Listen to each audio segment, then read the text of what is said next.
আমরা তো নবীজির তুতু মোবারক হাতে নিতে পারি নাই, আমরা তো নিজের মুখে মালিশ করতে পারি নাই, আমরা তো নিজের বুকে মালিশ করতে পারি নাই। শুধুমাত্র ইয়া রাসূলুল্লাহ বলেছি, তাতেই আমি বেদাতি হয়ে গেছি। শুধুমাত্র নবীকে দাঁড়ায়া সালাম দিয়েছি, তাতেই আমাদের বন্ধু ফতোয়া দিয়েছে।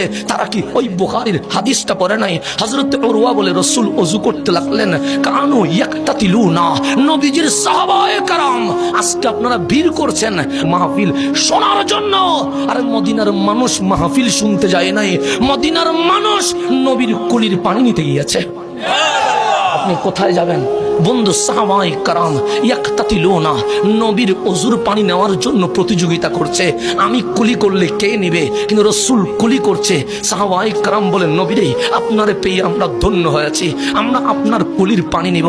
আমার নবী নাকে পানি দিলেন, সাহাবায়ে কেরাম নাকের পানিগুলো নিয়ে নিলেন। আমার নবী কদম মোবারক দ্রুত করলেন, সাহাবায়ে কেরাম নিয়ে নিলেন। হযরত উরওয়া বলছে, যারা সামনে ছিল ওরা নবীর ওযুর পানি মুখে বুকে পিঠে লাগাইলো, কিন্তু যারা দূরে ছিল ওরা তো পায় নাই। তো ওরা যারা পায় নাই ওদের কি হয়েছে? যে যারা পায় নাই ওরা সামনের দিকে এসে যারা পেয়েছে তাদের পিঠে মুখে বুকে চুমু দিয়া বলে, তুমি তো ধন্য হয়েছ, নবীর ওযুর পানি পেয়েছ। আমি যেহেতু পাই নাই, তোমার চুমা দিয়া নবীর ওযুর পানিটা একটু বরকত নিতে চায়।